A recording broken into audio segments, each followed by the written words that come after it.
ఈరోజు కథ పండితుని పిలక. పూర్వము తాళ్ళచెరువు అనే గ్రామంలో తిమ్మయ్య అనే పేరు గలవాడు ఉండేవాడు. అతనికి పెళ్ళి పెటాకులు ఏమీ లేవు. పైగా వట్టి తాగుబోతు.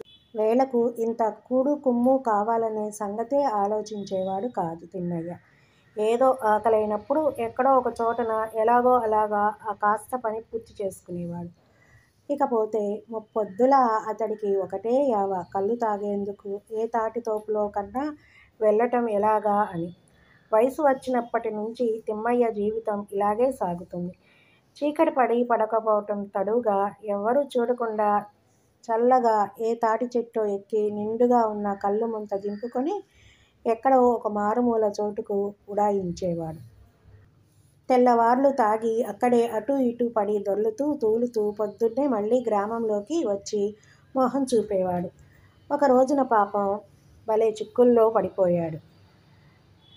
చీకటి పడగానే ఒక తాటి చెట్టు ఎక్కి కళ్ళు మొంత తీసుకొని తిరిగి ఇంటికి వచ్చే సమయానికి ఆ చెట్టు యజమాని కర్ర పుచ్చుకొని వెంటపడ్డాడు.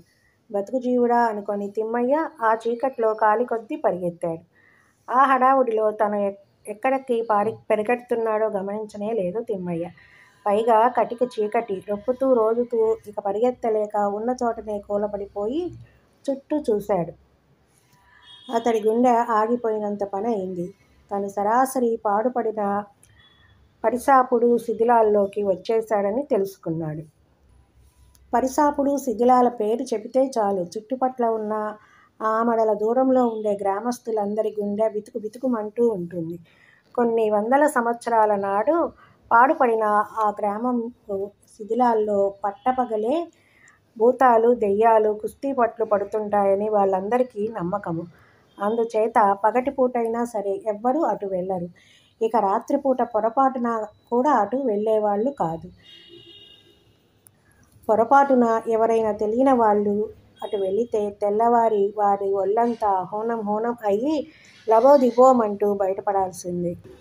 పాపం మన తాగుబోతు తిమ్మయ్య ఒళ్ళుపై తెలియకుండా హడావుడిలో చీకట్లో అలాంటి చోటుకు రానే వచ్చాడు. ఇప్పుడేం చెయ్యాలి? అతడి గుండె దిటువుపరుచుకొని చుట్టూ కలయి చూశాడు. ఏ భూతాలు కనబడలేదు. పక్కన కనబడిన కళ్ళు ముంత చేతికి తీసుకొని కాస్త తాగితే ధైర్యం వస్తుంది. ఆ తరువాత ఇక్కడి నుంచి బయటపడవచ్చు అనుకున్నాడు. ఇక తాగటం ప్రారంభించాడు. సగం ముంత ఖాళీ అయ్యేసరికి తను ఎవరు అన్న సంగతి ఎక్కడ ఉన్న సంగతి కూడా మర్చిపోయాడు. పూర్తిగా వానికి తిక్క ఎక్కింది. ఇదంతా సగం పడిన మొండిగోడ చాటున ఉండి చూస్తున్న పరిసాపాడు పెద్ద చాయనుల భూతం భలే సమయం అనుకుంటూ తిమ్మయ్య ముందుకు వచ్చి నిలబడింది. తిమ్మయ్య బాగా ఎక్కిన కైపులో మైమర్చి ఉన్నాడు. ఎవరవయ్యా నువ్వు? అన్నాడు గద్దిస్తూ. భూతం నవ్వుతూ నేనా పరిసాపాడు. నాతో కుస్తీకి వస్తావా? అన్నది ఆ భూతం. ఆ మాటలతో తిమ్మయ్యకు రోషం వచ్చి భూతం వేసి వెర్రిగా చూసి కానీ భూతం భూతంగా లేదే. పండిత శాల్వా కప్పుకొని కాళ్లకు పావుకోళ్లు తొడుక్కొని చెవులకు కుండలాలు పెట్టుకొని చేతులు రెండిటికి సింహతలాంపుల మురుగులు అలంకరించుకొని అచ్చగా పండిత బ్రాహ్మణులాగా ఉంది ఆ భూతం. కుస్తీయా? అంటూ లేచాడు తిమ్మయ్య. ఏదో ముసలి బ్రాహ్మడు ఒకసారి గూవ గుయ్యమనిపిస్తే సరిపోతుందని. కానీ పెద్ద చాయనుల భూతం కుస్తీ పట్లతో ఆరితేరిన ఘటం.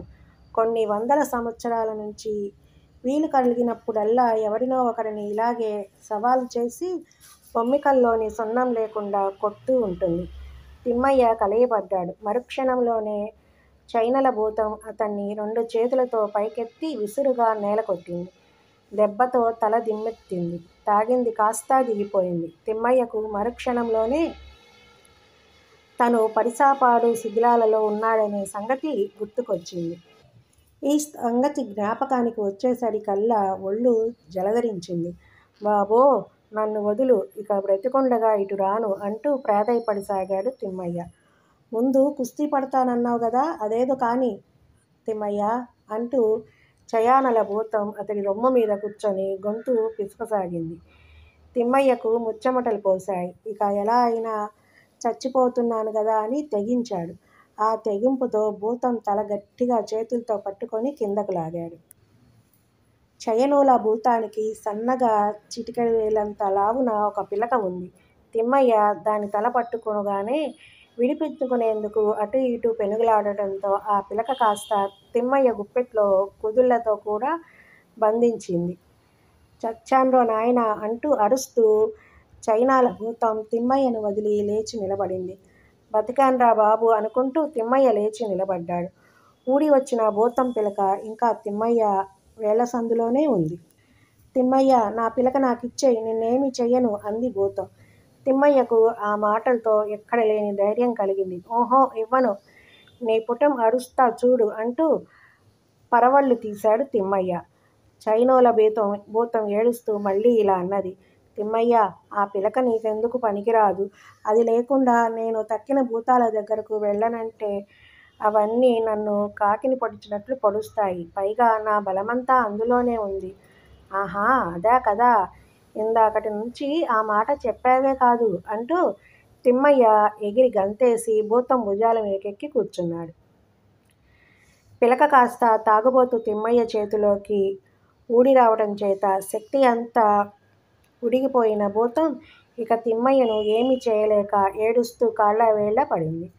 భుజం మీద నుంచి దిగి, నా పిలక నాకు ఇచ్చేశావంటే నీకు ఈ పాడుపడిన శిథిలాల్లో నుంచి ఒక లంకె బిందె తెచ్చి ఇస్తాను. బిందె నిండా మొహరీలు సౌరీలు ఉంటాయి. నీ దరిద్రమంతా తీరిపోతుంది అంటూ ఆశ పెట్టి మళ్ళీ బతిమలాడింది భూతం. ఆ మాటలు వినగానే తాగుబోతు తిమ్మయ్యకు ఎక్కడలేని ఆశ కలిగింది. ఈ దెబ్బతో మనం చుట్టుపట్ల గ్రామాలన్నిటికీ పెద్ద జమీందారే అయిపోవచ్చు కదా అనుకున్నాడు. సరే, అయితే ముందు ఆ లంకె బిందె ఏదో తీసుకురా, తరువాత నీ పిలక ఇచ్చేయటం మాట ఆలోచిద్దాం అన్నాడు తిమ్మయ్య. తీరా నమ్మి చేతిలో పిలక కాస్త ఇచ్చేస్తే తిరిగి భూతం పుంజుకొని తన గొంతు పిసికేస్తుందేమో అనే ముందు ఆలోచన అలా అన్నాడు. ఏమి అంటే ఈ మోసకారి భూతాల స్వభావం తిమ్మయ్యకు ఇంతకు ముందుగా బాగానే అనుభవం ఉన్నది. చడీ చప్పుడు లేకుండా చైనోల భూతం ఆ శిథిలాల్లోకి వెళ్ళి తలతలా మెరుస్తూ ఉన్న ఒక పెద్ద ఇత్తడి బిందె తెచ్చింది. దాని మూత తీసి చూస్తే దగదగా మెరుస్తూ అన్నీ బంగారు నాణాలే. ఇక నా పిలక నాకిచ్చేయ్ మరి అన్నది చైనోల భూతం. తిమ్మయ్య కాసేపు ఆలోచించి, అలా కుదరదు. పిలక ఇస్తే ఇచ్చేసిన తరువాత నా గొంతు పట్టుకొని పిసికేస్తే నేనేం చేసేది? భూతాల్ని నమ్మకూడదంటారు పెద్దలు. కనుక ఈ లంకె బిందెను సరాసరి నా ఇంటికి చేరవేసేసి ఆ తరువాత నీ పిలకను నీకు ఇచ్చేస్తాను అన్నాడు. పాపం చైనోల భూతానికి అడకత్తెరలా ఇరుక్కుపోయినట్లు అయింది. తన కర్మానికి ఏడుస్తూ లంకె బిందె ఎత్తుకొని తాగుబోతు తిమ్మయ్య వెనకే అతని గ్రామానికి వచ్చింది. తిమ్మయ్య ఉండే ఊరిపాక ఆ గ్రామానికి ఒక పక్కగా ఉంటుంది. చీకటి మరుగున ఎవరూ చూడకుండానే ఇంటికి చేరాడు. భూతం భుజాన్నుంచి లంకెని బిందె దించుకొని ఇంట్లో భద్రపరుచుకున్నాడు. తర్వాత అతడికి ఒక తమాషా చేయాలని బుద్ధి పుట్టింది. భూతానికి తెల్లవార్లు పిలక ఇవ్వకుండా ఉంటే ఎక్కడికి పోకుండా వాకిట్లోనే పడి ఉంటుంది. తెల్లవారి గ్రామస్తులందరికీ తన సాహస కృత్యం ప్రదర్శించి భూతాన్ని కూడా వేడుకగా చూపెట్టొచ్చని అతడి కోరిక. ఇక వెళ్తా, నా పిలక నాకిచ్చెయ్యి అన్నది భూతం. తిమ్మయ్య ఆలోచిస్తూనే భూతం కేసి చూశాడు. కాళ్ళకి పావుకోళ్ళు, పైన పండిత శాల్వ, చెవులకు మెరుస్తున్న కుండలాలు, అంతా ఒక పండితుల్లాగా కనపడింది. ఇలాంటి రూపంలో ఉన్న భూతాన్ని చూసి గ్రామస్తులు నిజంగా పండితుడే అనుకుంటారు. తనకు తన్నులు తగులుతాయని, పైగా లంకె బిందె సంగతి బయటపడితే తనకే ప్రమాదమని దూరం ఆలోచించాడు తిమ్మయ్య. అప్పుడు తలుపు ఓరగా వేసి సందులో నుంచి పిలక బయటకు గిరాటు వేసి, ఇక పో ఇక్కడి నుంచి అంటూ తలుపు లోపల గడివేసుకున్నాడు తిమ్మయ్య. అప్పుడు ఆ చైనల భూతం తన పిలక తీసుకొని, బతికిపోయాన్రా తిమ్మయ్య, కానీ ఎన్నడైనా మళ్ళీ పరిసాడు ప్రాంతాల్లో కనబడ్డావో జాగ్రత్త అంటూ హూంకరించి వెళ్ళిపోయింది. లంకెని బిందెలు ఉన్న మోహరీలు సౌరీలు కరిగించి బంగారంగా అమ్మేసి కొద్ది కాలంలోనే తాగుబోతు తిమ్మయ్య షావుకారు తిమ్మయ్యగా మారి కోట్లకు పడుగలెత్తాడు. ఏమైనప్పటికీ అతడు మరెన్నడూ పరిసాడు వైపు మాత్రం పోలేదు.